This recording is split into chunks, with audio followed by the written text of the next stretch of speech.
One of the video sides you're seeing on screen right now is Sackboy, a big adventure being played at max settings with ray tracing on a massive PC with a Core i9-12900K and an RTX 4090. And the other side is a simple PlayStation 5. A 2-year-old, €550 console versus one of the best PCs on the planet that costs thousands of euros. Can you guess which side is which? Which one of these games would you rather be playing? If I fade in the labels which show which video is which right now, are you shocked? Yes, that stuttering video on the right here is indeed Sackboy running on one of the best PCs on the planet in the year 2022. And yes, that jittery gameplay on the right-hand side there is how this game can look on your PC unless you get your settings exactly right. Sackboy, A Big Adventure is a perfect example of the PC gaming landscape at the moment. It does a lot of things right, like we see in other PC titles, but all that is done right is immediately overshadowed by the things it does wrong. Sackboy on PC represents a core issue facing PC gaming right now, and I will talk about that and more in this video today. But enough of this soliloquy here. Let me start this video off with some of the positive things that I like in this PC port. The port starts off with a great first impression in the game menu, as there are a lot of options here for accessibility and control. The menus are snappy and intuitive.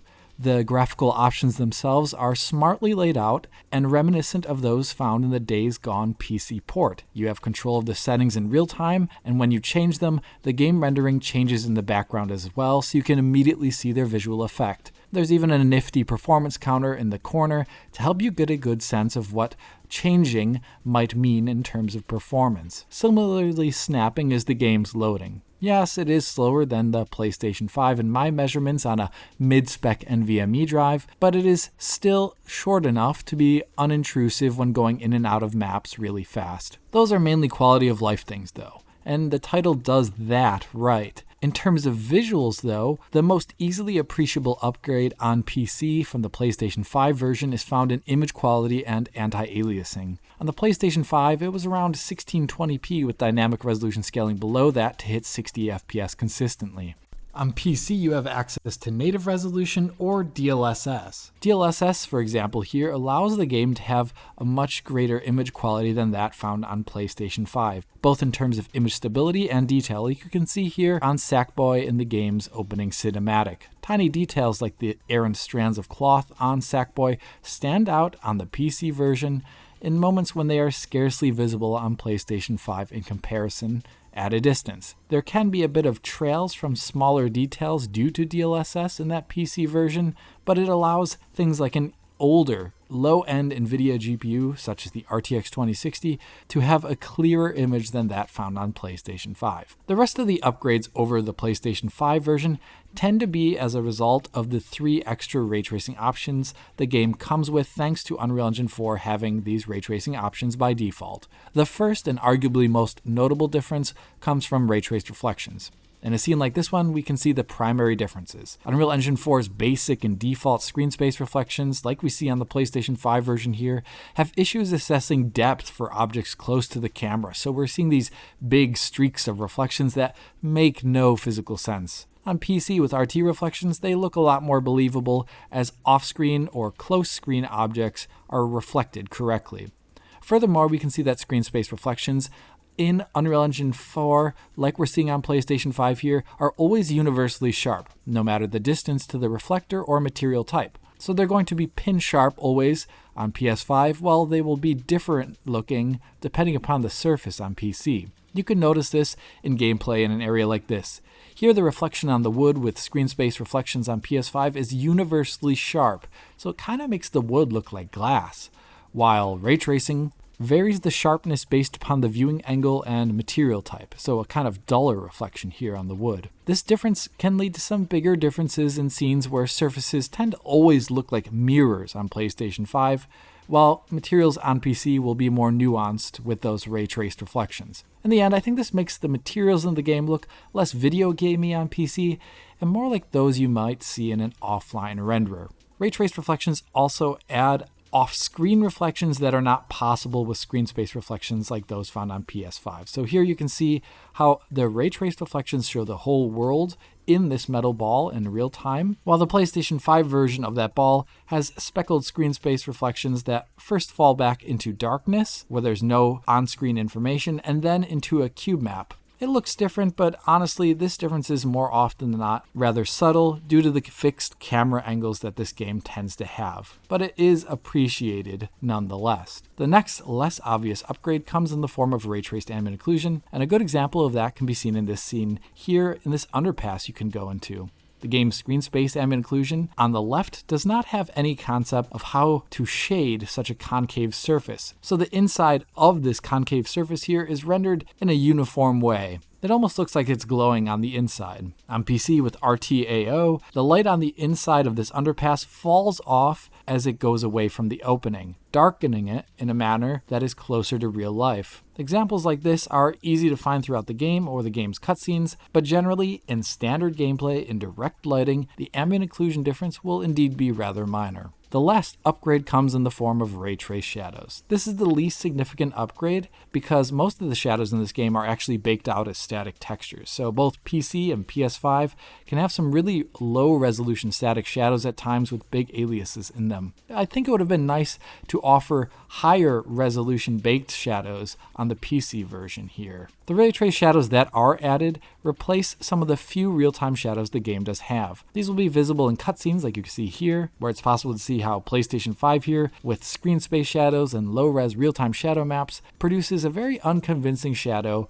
underneath this character here, while PC with ray trace shadows has the shadow look, well, like a shadow at all. The other effect of ray trace shadows is that shadows will have more realistic properties. Like here, the PS5's real-time shadow with a shadow map is universally sharp in this cutscene, and it looks rather video gamey, while on PC the RT shadows in this moment have varying levels of sharpness and an overall less video gamey look. Beyond this, there are some other curious differences between the versions. Depth of field on PlayStation 5 can have this kind of hard-edged pixelated look on the inside of it, not found on the PC version. You can see this on this llama's head here in this shot. Some other scenes, the art is also different in the PC version, like the opening cutscene. Here, the stock Unreal Engine 4 lens flare is not present on the PC version at all, and the artwork for the sun seems rather different. So you can see things like that if you compare the versions. It's almost like they were iterating on the game while working on the PC version here. All in all, I do like the look of the upgrades that I'm seeing here, as they are making use of some of that extra processing capacity found in modern PCs versus the PlayStation 5. The biggest issue, though,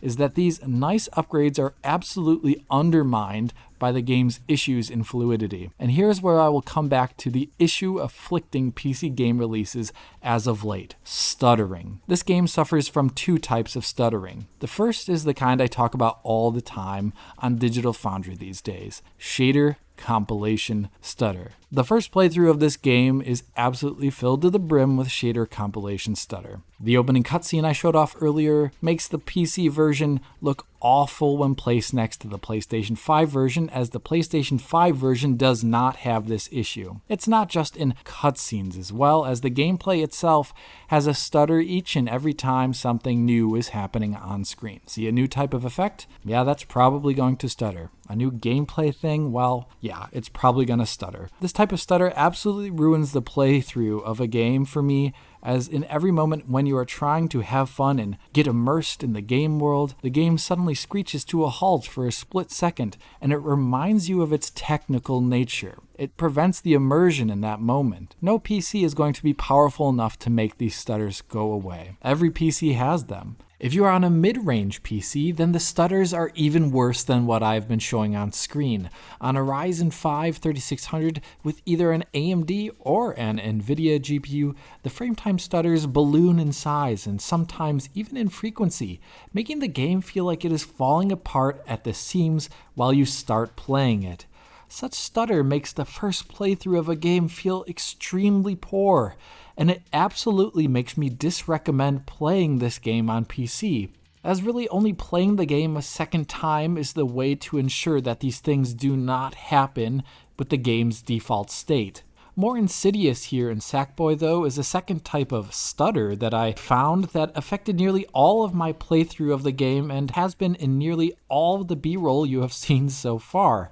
At first when I was playing the game, I was not sure what was wrong. I kept replaying the first level and my brain was telling me that I was playing the game at some weird fluctuating frame rate that looked like 30 FPS in many ways, but all the metrics of the game that I could muster were saying it was running at a flat 60. It was only until I played the PlayStation 5 version that I got an idea of what was happening. That version looked like 60 FPS and made the PC version in comparison and a side-by-side, and like you saw at the beginning of this video, look absolutely awful and stuttery. Basically, the camera movement on PC was moving in an erratic way that made the game look like it was updating at 30 FPS. This is obviously completely broken, so I started to try and find if something was wrong with my PC, testing on other PCs, different GPU manufacturers, Windows 10 or 11, and they were all showcasing this camera issue. So I started to go through the settings one by one,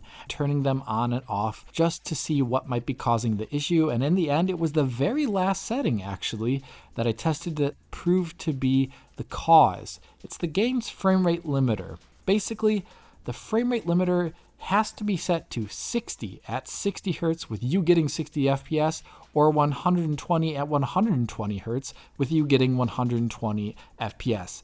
If it is not set in that way, you will see a broken camera issue. I had unwittingly set this to unlimited in all my game testing, and I was inducing the behavior that you are seeing here on the right hand side. So if you're getting this issue, well, then you're going to have to lock down your frame rate and refresh rate. This behavior made me wonder though if the game really does support a proper variable refresh rate, and based on my testing, the refresh rate will definitely vary, but the camera animation to my eye does not look as smooth as it really arguably should. So perhaps Sackboy on PC has some issues here with variable frame rates. This strange camera behavior that led to a certain stutter and shader compilation stutters brings me back to the issues facing PC gaming at the moment. Shader compilation stutter especially is undermining otherwise quality porting efforts and making a mockery of high-end PC hardware. That cool menu and those high-end ray tracing effects we see here in Sackboy,